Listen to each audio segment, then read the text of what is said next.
Documento 157. Em Cesareia Filipe. Antes de levar os 12 para uma curta estada na vizinhança de Cesareia Filipe, Jesus arranjou por meio dos mensageiros de Davi para que fosse a Cafarnaum no domingo 7 de agosto com o propósito de encontrar-se com a sua família. Segundo o combinado, esse encontro deveria acontecer na oficina de barcos de Zebedeu. Davi e Zebedeu havia arranjado com Judá, irmão de Jesus, para que toda a família de Nazaré estivesse presente. Maria e todos os irmãos e irmãs de Jesus, e Jesus foi com André e Pedro ao encontro marcado. Certamente era a intenção de Maria e dos seus filhos manter o compromisso, mas aconteceu que um grupo de fariseus, sabendo que Jesus estava do lado oposto do lago, nos domínios de Filipe, decidiu encontrar-se com Maria, para saber tudo o que fosse possível sobre o paradeiro dele. A chegada desses emissários de Jerusalém deixou Maria muito perturbada, e notando a tensão e o nervosismo de toda a família, eles deduziram que uma visita de Jesus deveria estar sendo esperada, e desse modo instalaram-se na casa de Maria e depois de chamarem por reforços, esperaram pacientemente pela chegada dele. E isso, na verdade, impediu definitivamente que qualquer membro da família tentasse ir ao compromisso marcado com Jesus. Por várias vezes, durante o dia, tanto Judá quanto Ruth tentaram iludir a vigilância dos fariseus nos seus esforços de mandar avisar a Jesus, mas esse esforço foi em vão. Cedo na parte da tarde, os mensageiros de Davi trouxeram a Jesus a informação de que os fariseus estavam acampados na porta de entrada da casa de sua mãe e que, portanto, ele não devia tentar visitar a sua família. E assim, novamente, se bem que não por culpa de ninguém, Jesus e a sua família terrena deixaram de ter contato. 1. O coletor de impostos do templo. Enquanto Jesus, junto com André e Pedro, permaneciam perto do lago na oficina de barcos, veio um coletor de impostos do templo e, reconhecendo Jesus, chamou Pedro de lado e disse: "Teu mestre não paga o imposto do templo?"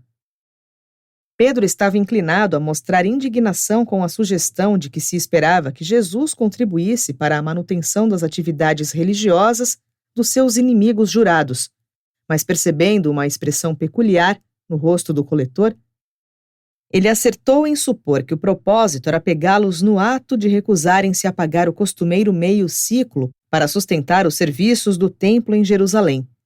E desse modo, Pedro respondeu: "Pois não. É claro que o mestre paga a taxa do templo.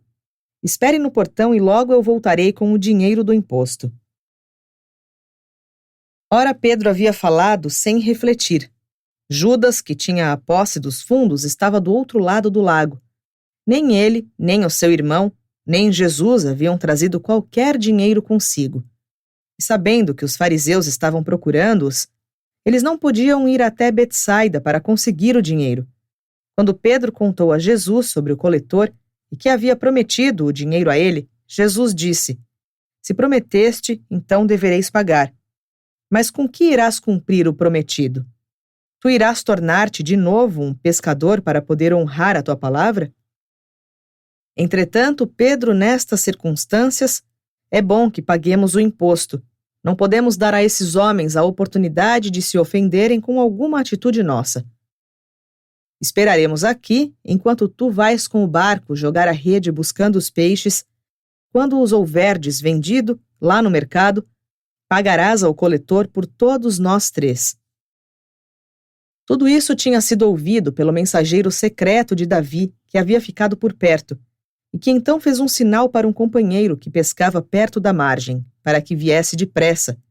Quando Pedro estava pronto para sair no barco e pescar, esse mensageiro e o seu amigo pescador presentearam-lhe com várias cestas grandes de peixes e ajudaram-no a carregá-las para perto dali, até o mercador de peixes que os comprou, pagando um valor suficiente para que, com a ajuda do mensageiro de Davi, se pagasse o imposto do templo para os 3.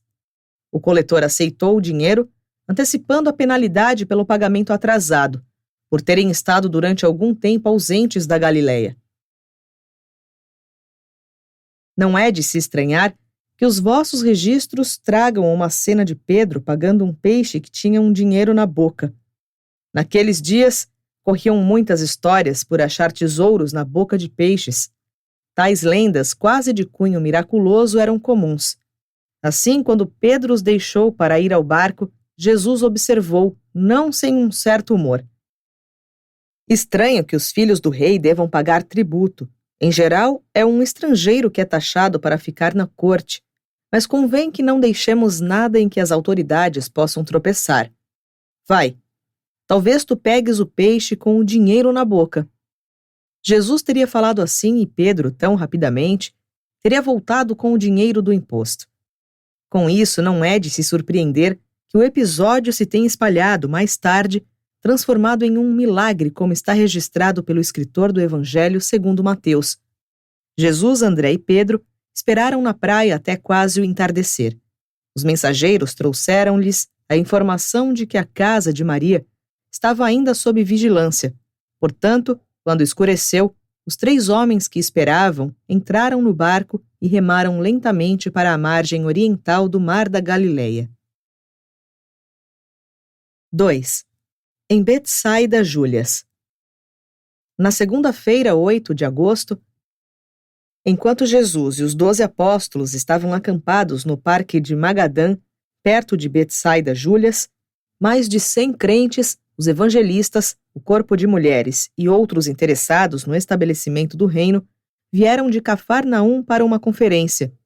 E muitos dos fariseus, sabendo que Jesus estava lá, vieram também. Nessa altura, alguns dos saduceus haviam se unido aos fariseus no intuito de pegar Jesus em uma cilada.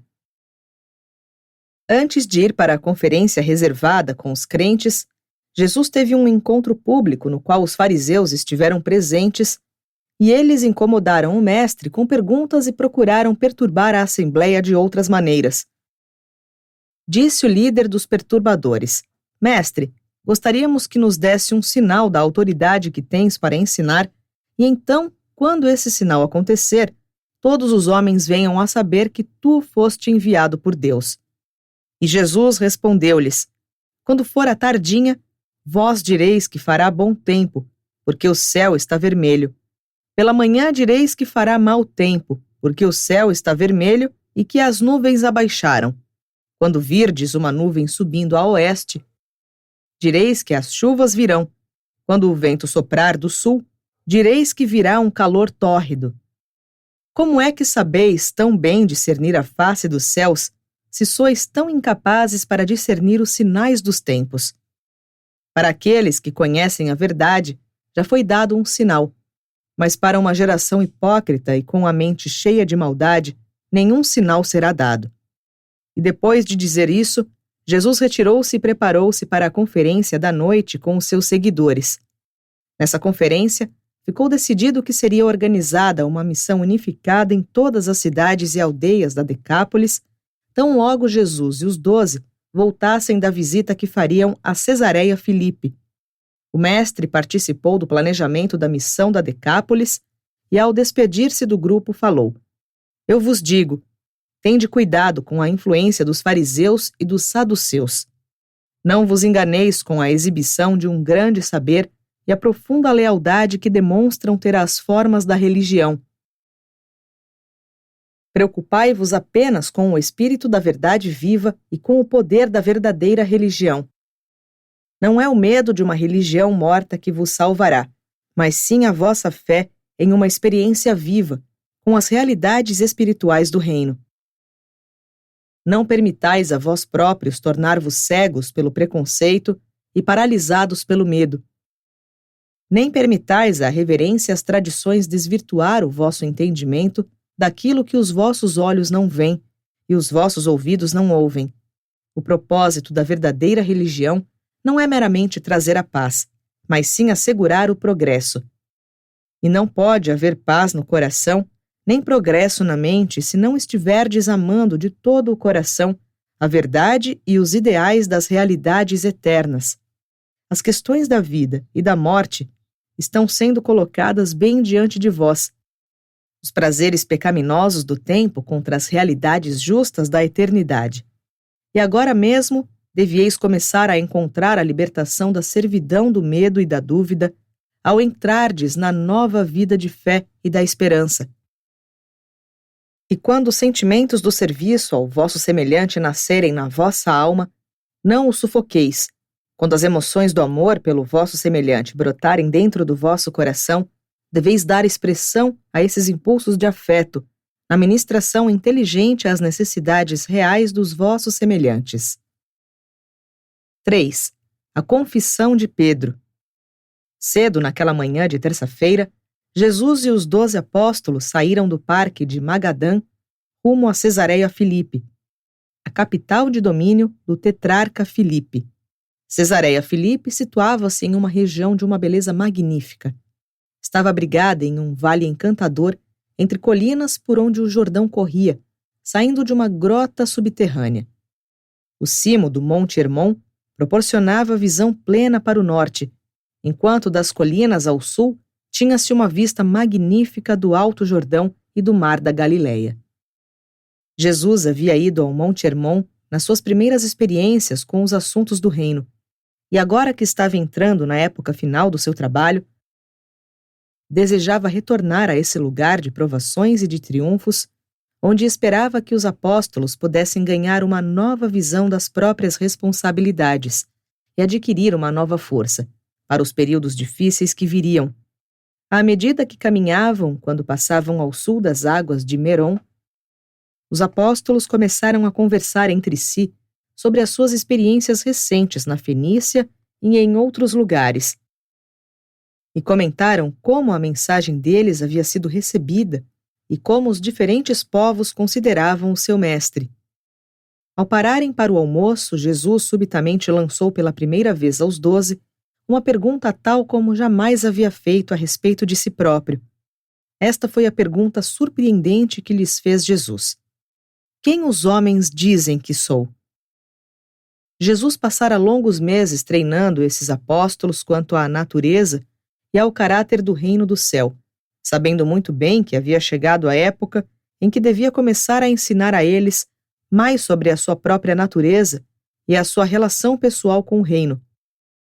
E agora, com eles assentados, sob as amoreiras, o mestre estava pronto para ter um dos diálogos mais memoráveis da sua longa ligação com os apóstolos escolhidos.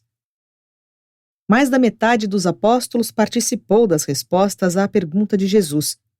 Eles disseram que era considerado um profeta ou um homem extraordinário por todos que o conheciam e que mesmo seus inimigos o temiam muito, explicando os seus poderes por meio da acusação de que estava coligado ao príncipe dos demônios. Disseram-lhe que algumas pessoas na Judéia e em Samaria, que não o haviam conhecido pessoalmente, acreditavam que ele era João Batista ressuscitado dos mortos. Pedro explicou que ele havia sido, em várias épocas e por várias pessoas, comparado a Moisés, Elias, Isaías e Jeremias. Depois de ouvir tudo isso, Jesus colocou-se sobre os próprios pés e, olhando para os 12 assentados em volta dele, em um semicírculo, apontou com ênfase surpreendente para eles com um gesto expressivo de mão para perguntar: mas e vós? Quem dizeis que eu sou? Houve um momento de silêncio tenso. Nenhum dos 12 tirava os olhos do mestre, e então Simão Pedro, colocando-se de pé bruscamente, exclamou: Tu és o libertador, o Filho do Deus vivo. E os outros 11 apóstolos assentados levantaram-se e, em uma só voz, deram a entender que Pedro havia falado por todos eles. Depois Jesus acenou-lhes para que se assentassem de novo, ficando ainda de pé diante deles para dizer: Isso lhes foi revelado pelo meu Pai. É chegada a hora em que deveis saber a verdade sobre mim. Mas por enquanto eu vos peço que não digais nada sobre isso a nenhum homem. Vamos embora daqui. E assim retomaram a viagem a Cesareia Filipe, chegando tarde naquela noite e parando na casa de Celsos, que os aguardava. Os apóstolos dormiram pouco naquela noite, demonstravam sentir que um grande fato havia acontecido nas suas vidas de trabalho do reino. 4. A palestra sobre o reino. Desde as duas ocasiões, do batismo de Jesus feito por João e da transformação da água em vinho em Caná, em vários momentos os apóstolos haviam virtualmente aceito Jesus como o Messias. Durante curtos períodos, alguns deles tinham verdadeiramente acreditado que ele era o libertador esperado, mas mal essas esperanças surgiam nos seus corações e o mestre despedaçava-se com alguma palavra que os esmagava ou com um feito que os desapontava. Eles haviam estado há algum tempo já fortemente agitados devido ao conflito entre o conceito do Messias esperado que eles acalentavam nas suas mentes e a experiência fascinante do convívio que vinham tendo com aquele homem também extraordinário, o qual eles mantinham nos seus corações. Era já o final da manhã dessa quarta-feira, quando os apóstolos reuniram-se no jardim de Celsos para a refeição do meio-dia. Durante a maior parte da noite, e desde que eles se tinham levantado naquela manhã, Simão Pedro e Simão Zelote haviam estado trabalhando sinceramente com os seus irmãos para trazê-los até aquele ponto de aceitação de todo o coração do Mestre, não meramente como o Messias, mas também como o Filho Divino do Deus vivo. Os dois Simãos estavam quase de acordo nas suas considerações sobre Jesus e trabalharam diligentemente para trazer os seus irmãos à plena aceitação da visão que eles tinham. Enquanto André continuava como dirigente geral do corpo apostólico, o seu irmão Simão Pedro estava tornando-se, por consenso geral, cada vez mais o porta-voz dos 12. Estavam todos assentados no jardim exatamente ao meio-dia, quando o mestre apareceu. Eles exibiam expressões de solenidade dignificada, e todos se puseram de pé quando Jesus se aproximou deles. E Jesus aliviou a tensão com aquele sorriso amigável e fraterno, tão característico dele quando acontecia que os seus seguidores levavam a si próprios ou a algum acontecimento ligado a eles demasiadamente a sério. Com um gesto de comando, indicou que deveriam todos se sentar. Nunca mais os 12 saudaram o seu mestre, levantando-se quando ele se aproximava. Aperceberam-se de que ele não aprontava uma demonstração tão exteriorizada de respeito.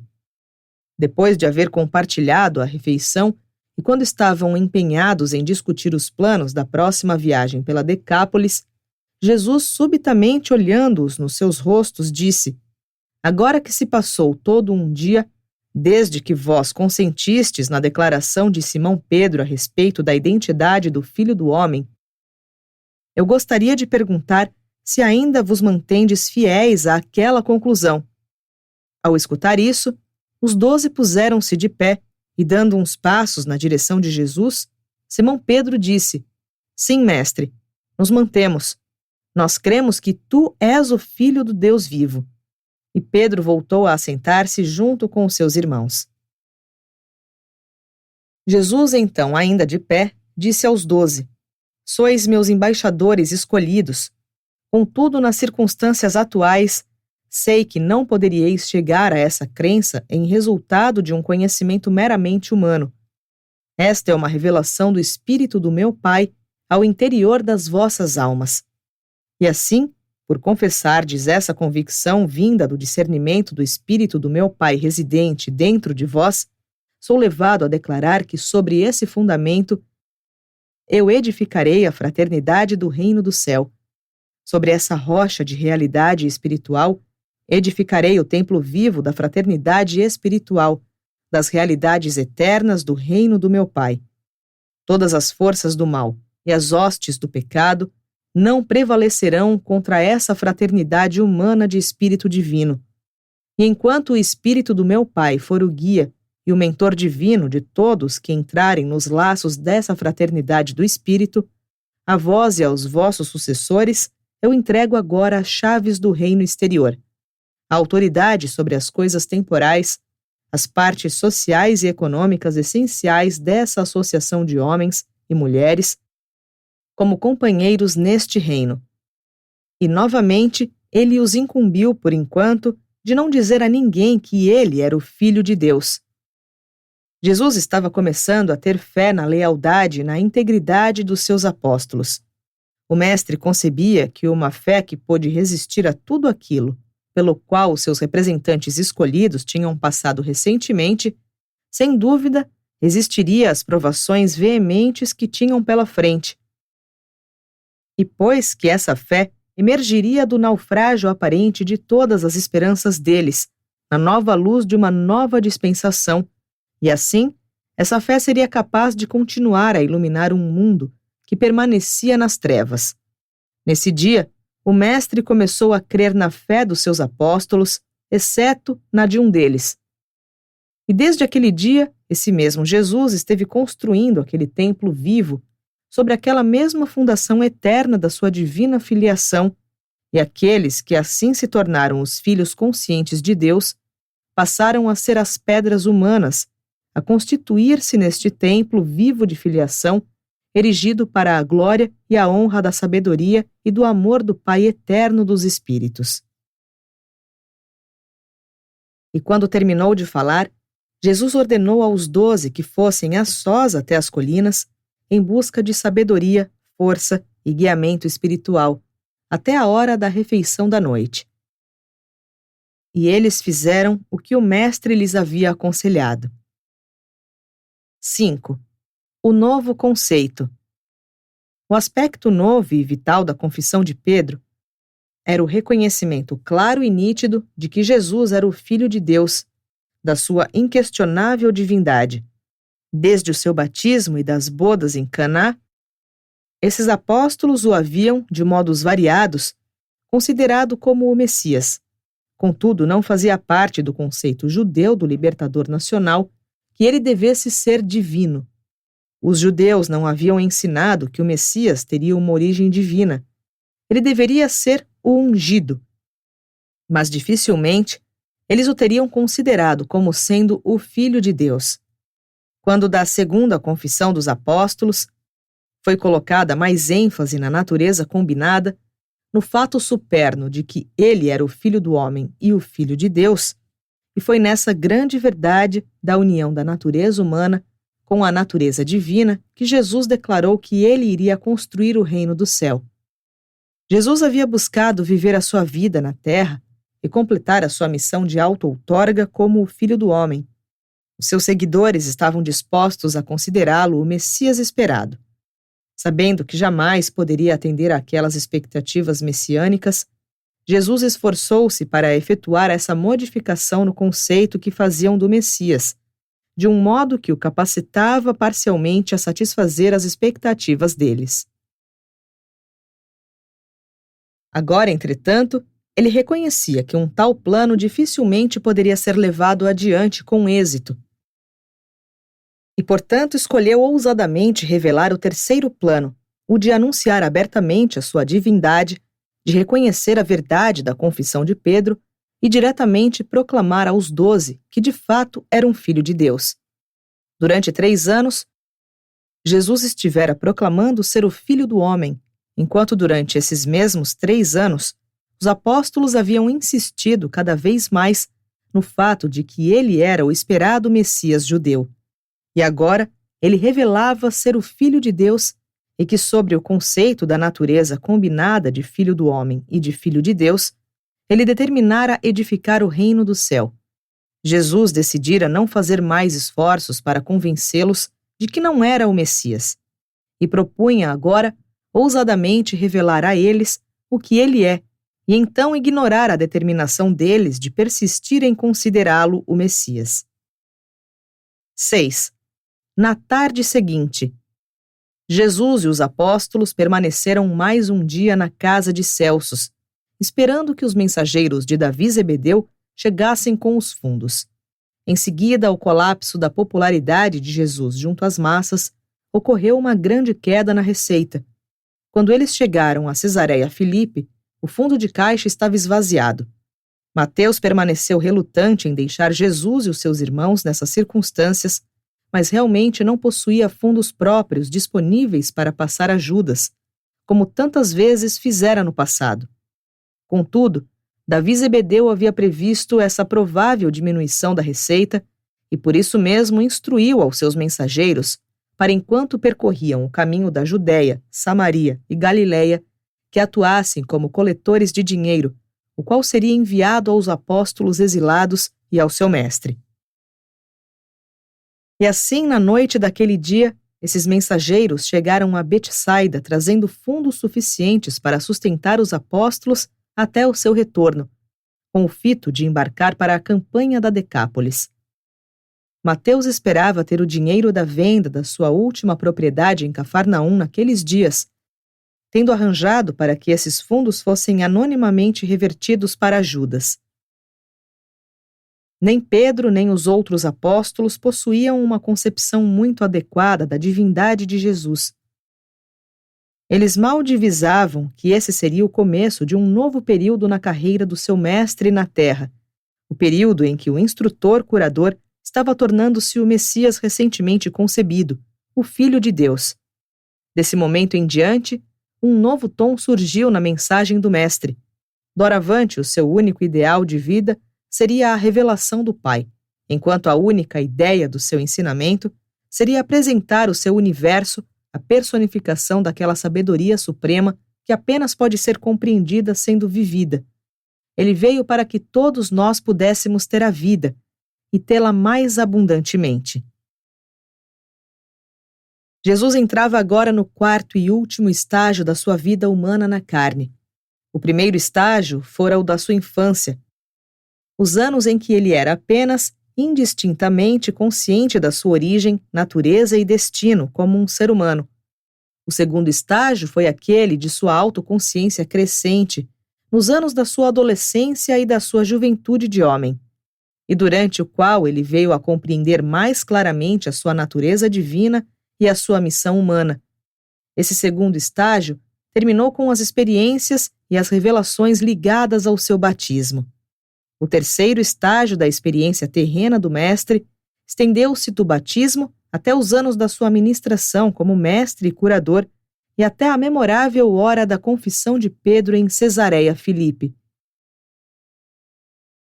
Esse terceiro período da sua vida terrena abrangeu os tempos em que os seus apóstolos e seguidores imediatos o conheceram como o Filho do Homem, ainda considerando-o o Messias. O quarto e último período da sua carreira terrena começou aqui, em Cesareia Filipe, e estendeu-se até a crucificação.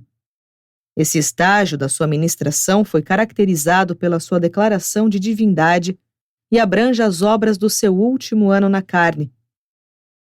Durante o quarto período, enquanto a maioria dos seus seguidores ainda o considerava o Messias, Jesus se fez conhecer aos apóstolos como o Filho de Deus. A confissão de Pedro marcou o início do novo período, o da compreensão mais completa da verdade como um filho auto-outorgado em Urântia, mas cuja ministração suprema de filho abrangia um universo inteiro, e pelo reconhecimento desse fato, ainda que nebulosamente da parte dos seus embaixadores escolhidos. Assim, Jesus confirmou na sua vida o que ensinou na sua religião, o crescimento da natureza espiritual pela técnica do progresso vivo. Ele não colocou ênfase, como o fizeram os seus seguidores posteriores, na luta incessante entre a alma e o corpo. E ele ensinou mais que o espírito era facilmente um vitorioso sobre ambos, além de ser eficiente na reconciliação proveitosa de grande parte dessa batalha entre o intelecto e o instinto. Um novo significado acompanha, então, todos os ensinamentos de Jesus. Desse ponto em diante, antes de Cesareia Filipe, ele apresentara o Evangelho do Reino como um mestre instrutor. Depois de Cesareia Filipe, ele surgiu não meramente como um instrutor, mas como um representante divino do Pai Eterno, centro e círculo deste reino espiritual. E foi preciso que ele fizesse tudo isso como um ser humano, o Filho do Homem. Jesus havia se esforçado sinceramente para conduzir os seus seguidores ao reino espiritual, inicialmente como um instrutor e depois como um mestre curador, mas eles não aceitaram isso. Ele sabia muito bem que a sua missão terrena não iria, possivelmente, satisfazer as expectativas messiânicas do povo judeu. Os profetas de outrora haviam retratado um Messias que ele não poderia jamais ser. Jesus buscara estabelecer o reino do Pai como Filho do Homem, mas os seus seguidores não quiseram lançar-se nessa aventura.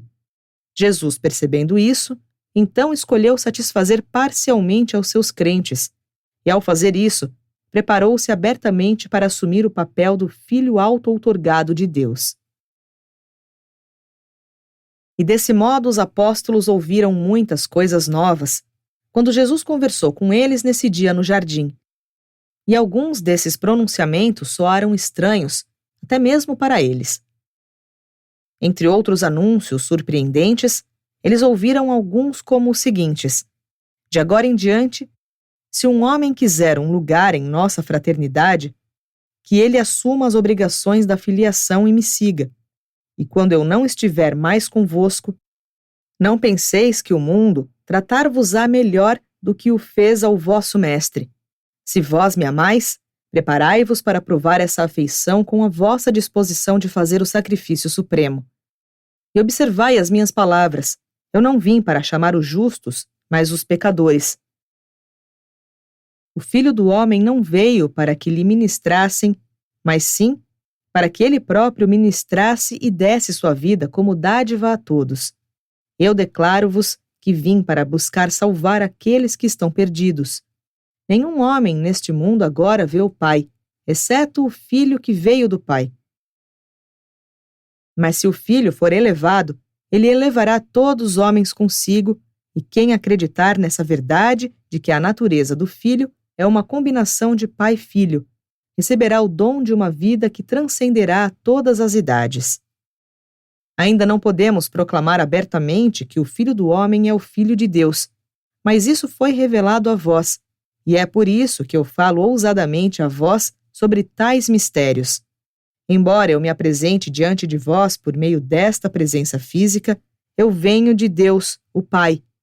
Antes que Abrão fosse, eu sou, e vim do Pai para este mundo, como me conhecestes, e declaro-vos que em breve devo deixar este mundo e retomar o serviço do meu Pai. E agora, em face das minhas palavras, poderá a vossa fé compreender a verdade sobre a qual eu vos estou prevenindo, de que o Filho do Homem não irá satisfazer as expectativas dos vossos pais, nem ser o Messias como eles conceberam? O meu reino não é deste mundo. Podeis acreditar na verdade a meu respeito, diante do fato de que, embora as raposas tenham tocas e os pássaros do céu tenham ninhos, eu não tenho onde repousar a minha cabeça. Entretanto, vos digo que o Pai e eu somos um. Aquele que me tiver visto, terá visto o Pai. O meu Pai está trabalhando comigo em todas estas coisas, e ele nunca me deixará sozinho na minha missão, do mesmo modo que nunca eu vos abandonarei, quando em breve sairdes para proclamar este evangelho pelo mundo. E agora eu vos trouxe comigo, e por um momento vos peço que fiqueis a sós, para que possais todos compreender a glória, e para que diviseis a grandeza da vida para a qual eu vos chamei, a aventura da fé, do estabelecimento do reino do meu Pai nos corações da humanidade, da edificação da minha fraternidade de associação viva com as almas de todos aqueles que acreditam neste Evangelho. Os apóstolos ouviram essas declarações ousadas e surpreendentes em silêncio e ficaram atordoados. E se dispersaram em grupos pequenos para discutir e ponderar sobre as palavras do Mestre. Eles haviam confessado que ele era o Filho de Deus, mas não podiam captar inteiramente o que significava tudo aquilo que tinham sido levados a fazer. 7. As palavras de André. Naquela noite, André trouxe para si a tarefa de ter uma palavra pessoal e questionadora com cada um dos seus irmãos, e teve conversas proveitosas e encorajadoras com todos os condiscípulos, exceto Judas Iscariotes. André nunca havia tido uma ligação pessoal íntima com Judas, como tivera com os outros apóstolos, e assim não havia dado maior importância ao fato de que Judas nunca se relacionara, confiante e livremente, com ele como dirigente do corpo apostólico. Mas André estava agora tão preocupado com a atitude de Judas que mais tarde naquela noite após todos os apóstolos adormecerem profundamente, procurou Jesus e disse ao mestre sobre a causa da sua ansiedade. Jesus disse-lhe: Não é inoportuno, André, que tenhas vindo a mim com essa questão. Contudo, nada há mais que possamos fazer. Apenas continue colocando a maior confiança possível nesse apóstolo. E nada digas aos irmãos dele a respeito dessa conversa que tiveste comigo. E isso foi tudo que André conseguiu extrair de Jesus. Sempre tinha havido alguma estranheza entre esse Judas e os seus irmãos galileus. Judas havia ficado chocado com a morte de João Batista. Ficara severamente magoado com as repreensões do mestre em várias ocasiões. Chegara a desapontar-se quando Jesus se recusou a ser proclamado rei. Sentira-se humilhado quando o mestre fugiu dos fariseus. Sentira pesar quando ele não aceitou o desafio dos fariseus de dar um sinal. Desnorteara-se com a rejeição do mestre de recorrer a manifestações de poder e agora, mais recentemente, estivera deprimido e algumas vezes desanimado com uma tesouraria vazia. E Judas sentia falta do estímulo das multidões. Cada um dos outros apóstolos também se via afetado de algum modo e em graus distintos por essas mesmas provações e atribulações, mas eles amavam Jesus. Ou pelo menos deviam ter amado o mestre mais do que Judas, pois eles acompanharam-no até o fim amargo. Sendo da Judéia, Judas ofendeu-se pessoalmente com o recente aviso de Jesus aos apóstolos para terem cuidado com a influência dos fariseus, e tinha a tendência de considerar essa afirmação como uma referência velada a ele próprio. Mas o grande erro de Judas foi que repetidas vezes, quando Jesus enviava os seus apóstolos para irem orar sozinhos, Judas, em vez de entrar em comunhão sincera com as forças espirituais do universo, permitia-se pensamentos de temor humano e, ao mesmo tempo, persistia em alimentar dúvidas imponderáveis sobre a missão de Jesus, bem como em ceder à própria tendência infeliz de manter sentimentos de vingança. E agora Jesus gostaria de levar aos seus apóstolos junto consigo ao Monte Hermon, onde ele decidira inaugurar a sua 4ª fase de ministração na terra como o Filho de Deus. Alguns deles estavam presentes ao seu batismo no Jordão e haviam testemunhado o começo da sua carreira como Filho do Homem, e ele desejava que alguns deles também estivessem presentes para ouvir a autorização que ele receberia de assumir a nova posição pública de Filho de Deus. E desse modo, na manhã de sexta-feira, 12 de agosto, Jesus disse aos 12: Cuidai das provisões e preparai-vos para ir àquela montanha, onde o Espírito me diz para ir e receber a dotação para terminar o meu trabalho na terra. E eu gostaria de levar junto comigo os meus irmãos, para que também eles possam ser fortalecidos para os tempos difíceis, durante os quais me acompanharão até o fim desta experiência.